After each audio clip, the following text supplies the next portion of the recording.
Welcome to Reigniting You, the show that explores a variety of topics and timely issues for making successful mid to late career transitions with a renewed sense of purpose and fulfillment for the next phase of your career and life, regardless of your age.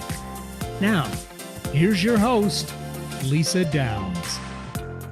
Welcome to Reigniting You, where we talk all things career transition for those age 40 plus. I'm Lisa Downs, Seattle-based career and retirement transition coach. So glad to be here with you today, and our producer, Eric. Hey, Eric, good to see you. Good afternoon. Happy Wednesday. Great to see you.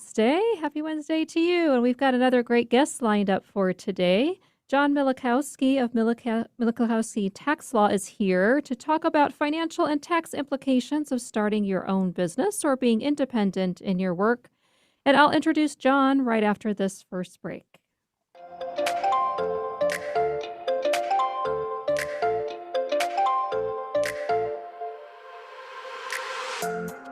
Hi, I'm Lisa Downs, career and retirement transition coach and host of Reigniting You on KKNW.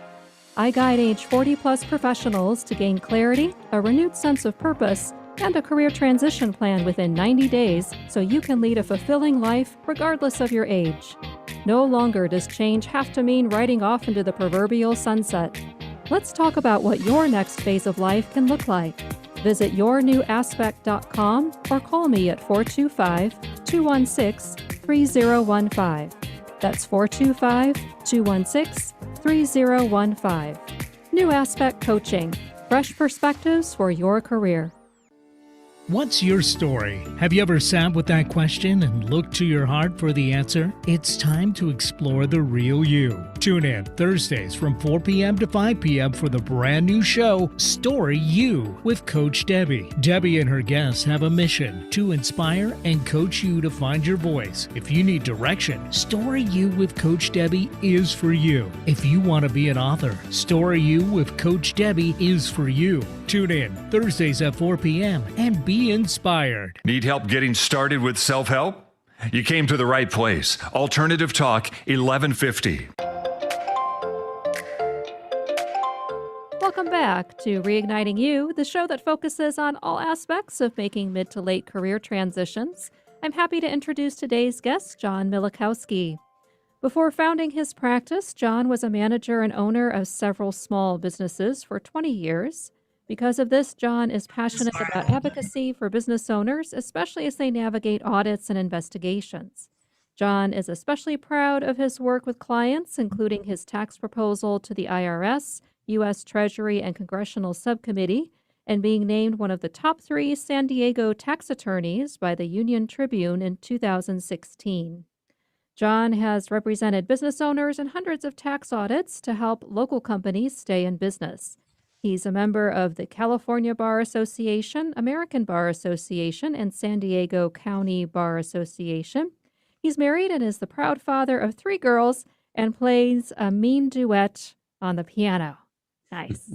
Welcome to the show, John. Glad to have you here. Thank you very much. Yeah, great that you're here. Really appreciate it. And I always like to start with guests just hearing a bit about you in terms of your career path and journey to date. So what's your story in terms of how you've gotten to your current work today? Well, it's kind of an interesting story. So I was formerly, even in high school, I was always interested in business, and I had several jobs going on. I even had a detailing auto shop business and managed my parents' company, but was always really interested in running an operations, manufacturing, things like that. In law school, I actually manufactured soap. I figured out how to manufacture soap, and had a business that sold to local retailers, even sold to law school students because they were so busy they didn't have time to clean. So I made sure they were squeaky clean. And it was fun. I went to the LA Gift Mart, bought gift baskets, kind of assembled everything together. But it was really my enjoyment and passion for business. So when I became an attorney in 2003, I first did litigation, and I realized that wasn't my passion because a lot of times when you're in litigation, you're filing motions with the court. Mm-hmm. For instance, if you want to get documents from the other side, and then all of a sudden, the issue is resolved, but your client has spent thousands of dollars to fight an issue that was just basically a game between opponents. So that I spoke to a good friend of mine who's a mentor. His name is Hurwitz, Mr. Hurwitz. He recommended that I go get an LLM in tax. And so I did that, and I've never looked back. And I opened my own firm in 2009. I'm a business owner. I understand businesses really well. I understand manufacturing, and we mostly represent companies in audits, civil and criminal audits with IRS. And we understand how to get to the heart of the issue because we understand how companies function.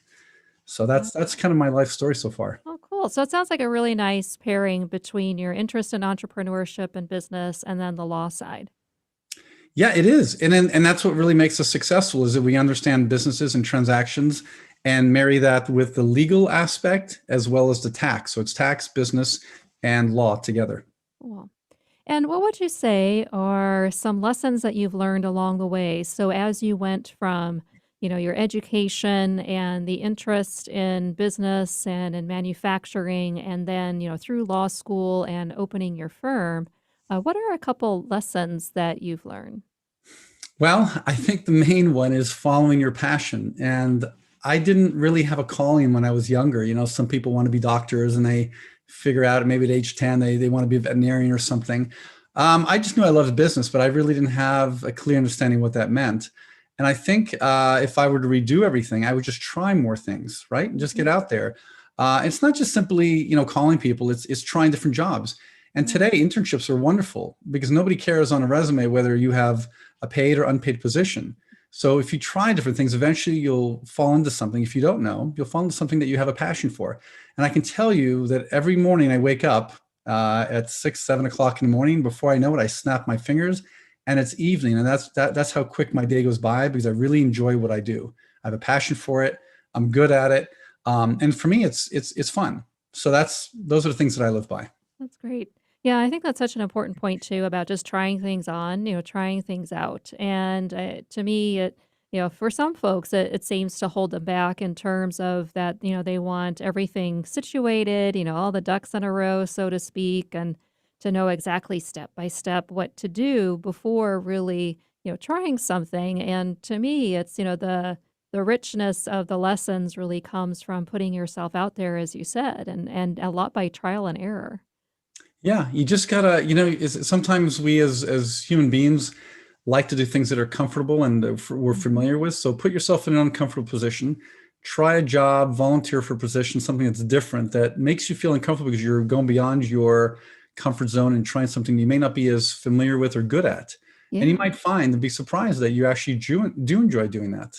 Yeah, absolutely. And I always say it's like, I'm in my 50s and I still am figuring out what I want to be when I grow up. So I think it's just one of those things, it's just part of the process and part of taking that trip, down the road. So that's very cool. And for you, when it comes to transitions and changes that you've had in your career or your life, what would you say has been particularly helpful for you that's really helped get you through? I opened my firm in 2009, and that was right after the stock market crashed. And I learned a lot, right? I learned that no matter how difficult things get, it will always get easier, but you cannot stop. There is never a point to stop. You always got to make some progress moving forward and knowing that as long as you prepare and are persistent, you will achieve things, great things in life. So it brings me to a story about Sir Ernest Shackleton. He was an explorer, an Irish explorer that was trying to cross the Atlantic. I'm sorry, Antarctica, sea to sea. All And right. it's very interesting. In the early 1900s, and his ship got stuck in the ice, and they couldn't move it.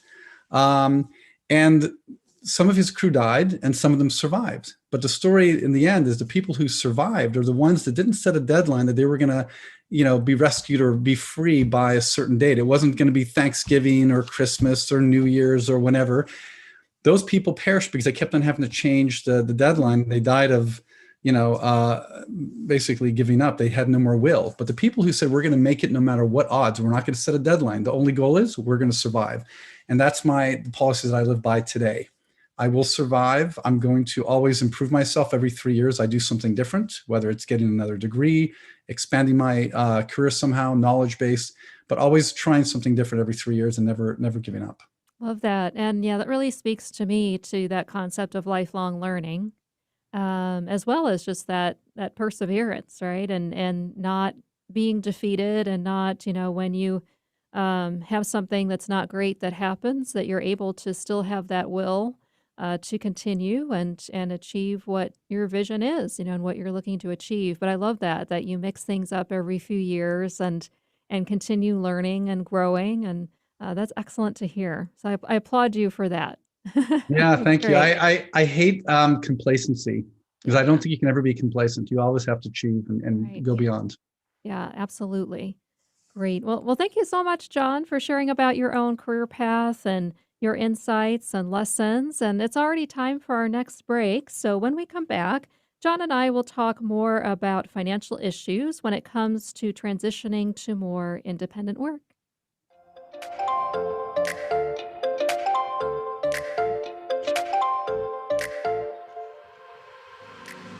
Are you feeling challenged or frustrated without a plan for what's next in your career and life? Are you seeing writings on the wall for needing to make a mid to late career change and don't know how or what to do? Coach Lisa Downs of New Aspect Coaching can guide you to what's next, providing a fresh perspective and supporting you to create a clear and compelling vision for your future and a plan to move forward. Call Lisa at 425-216-3015. That's 425-216-3015. New Aspect Coaching, fresh perspectives for your career. This is Rob Bass, and I want you to tune in to Don't Ask Me to Talk with Stacey Heller, the show that brings joy from pain, sunshine where it rains. Don't Ask Me to Talk with Stacey Heller. And that's coming from me, Mr. It Takes Two, Rob Bass. Tune in. Do what Rob Bass says. Take a listen to Don't Ask Me to Talk with Stacey Heller. That's me, Tuesdays from 3 to 4 on KKNW. To find out more information, check out my website, staceyconnects.com, or text DAMTT to 55678.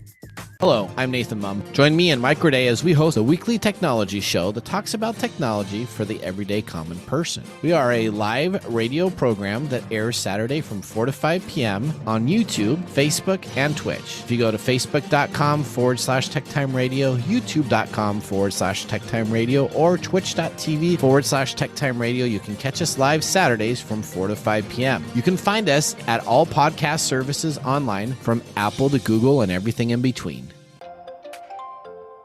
Have a career transition related question or want to share your best or worst job story? Call 360-436-6496. That's 360-436-6496. Just leave a voicemail and we'll answer your question or share your story on a future show.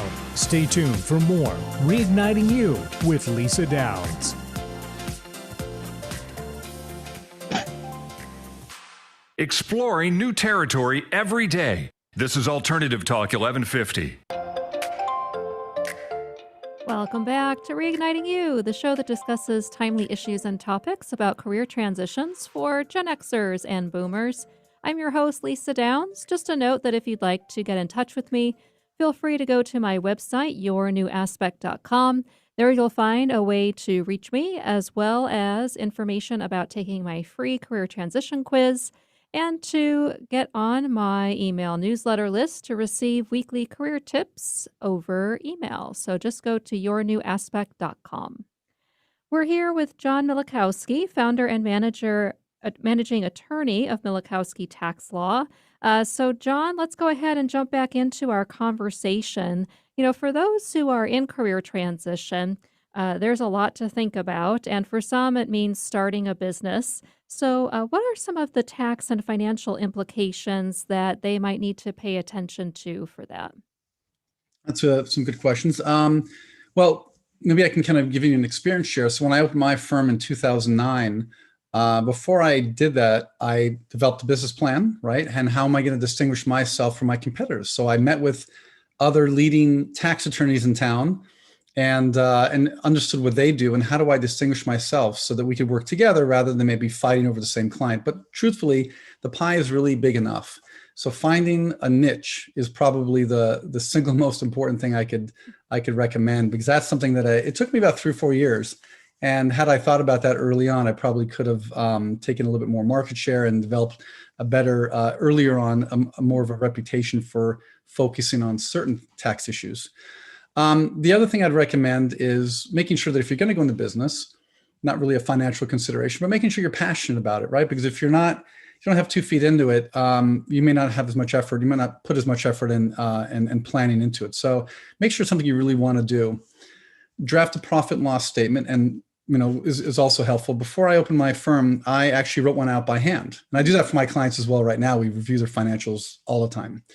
But I wrote one out and I estimated how much income will I have in the first 3 months, 6 months, a year, 2 years, 3 years out. But more importantly, if I'm going to sign a lease, at that time, I think I opened an office. It was month to month, and then I decided to sign a lease a year later.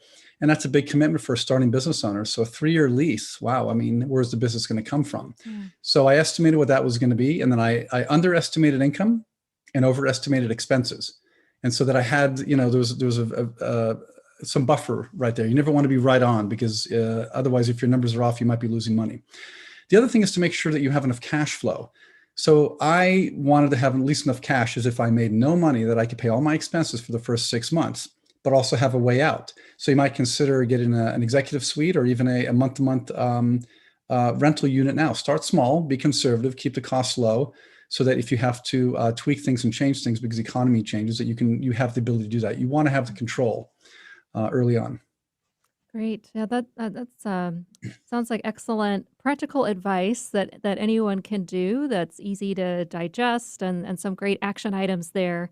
And I'm also curious about any financial or tax considerations if someone decides to be an independent contractor doing temporary work, or if they want to be part of the gig economy that we hear a lot about. Wow, that's a great topic. The state of California changed the rules a little bit as of January 1st, 2020. There's a new law that came out called AB5, and AB5 makes it harder, not for the independent contractor, but for the hiring company, the company that hires independent contractors, to have them as independent contractors. So look, the new law has 3 elements. The hiring company, the company's hiring you, should not have control over your work product and how you perform your work. Number 2, the work that you perform for that hiring company should be significantly different than the core function of that hiring company. So if you're a plumber, and the hiring company is a residential plumbing company, and they're going to hire you for overflow work, you're doing the exact same thing. But however, if you're a commercial plumber and the plumbing company is a residential plumbing company, but they're hiring you for a specific job, now you have an expertise that you can distinguish yourself from the company. So think about how you're adding something different to the hiring company that is a niche, in a sense, something different, that is specialty. And third, you really want to have, and this is the most important thing, you really want to have an independent trade or business. What does that mean? If you're going to go into business for yourself, make sure to get an EIN number. If you're going to hire employees, even more important, you don't want to use your social security number on your payroll tax returns and give that out to your employees. So get an EIN number. It literally takes 5 minutes to apply for that online at irs.gov. Very simple to do. Number 2, you're required to get a business license from the county, the city that you are operating in. So City of San Diego, you go down and you pay $68. The city of Del Mar, another city within the county, charges a fee based upon gross revenue. Small fee, but still it's a different thing. So understand what the rules are and how to legally do business for your profession, whether you have to have a business license, other type of licensing requirements. And then think about whether you want to have a business entity or whether you want to operate as a sole proprietor. Do you want to be a corporation, an LLC? These things sound really good. You definitely should consider talking to a CPA. I would consider getting, and I know these things sound expensive, but you could probably get an inexpensive bookkeeper to help you just set up your accounting with QuickBooks, teach you a little bit so that you have accurate books and records. Because if you can't get accurate financials, how are you going to determine whether you're making money or losing money? A lot of companies we deal with that owe a lot of taxes to IRS and state of California have no clue how much they're making because they're not reporting accurately their income and their expenses. Yeah. Those are great points, and yeah, I love the part about getting some experts to help you. I know for me, I've got my bookkeeper; she's great, that helps me in my business, and then some guidance, figuring out what type of entity you want to be, and and getting that all important EIN number. So thanks for raising that. And then what would you recommend? So for some folks who are in career transition, they've may have just recently left an employer or on the verge of leaving an employer. What would you recommend for what they can do with any funds that they still have in a 401k with that employer or prior employers, or any other types of retirement funds to avoid any potential tax penalties? Well, you could leave it with the fund. Like, we use a company that manages our funds. We have a 401k and a profit sharing. And sometimes employees, in the past have left and they've left the funds with the same company. You can have them rolled over to a new company. If you start a business and you're growing and you want to open up your own company, profit sharing and 401k, you can roll the funds into that. So as long as you're not distributing it and don't violate any of the rules, then it should be tax deferred. That's really the goal. If Okay. it's an IRA. Is there any harm in letting it sit there a while? Say you left an employer a number of years ago. Is there any harm in doing that?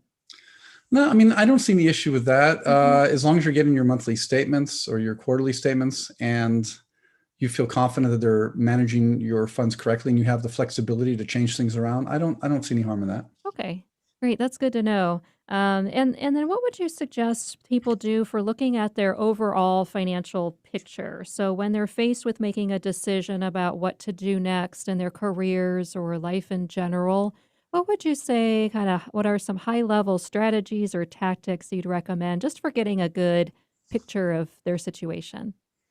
So, um, running a business is hard. There's just a lot of things to do.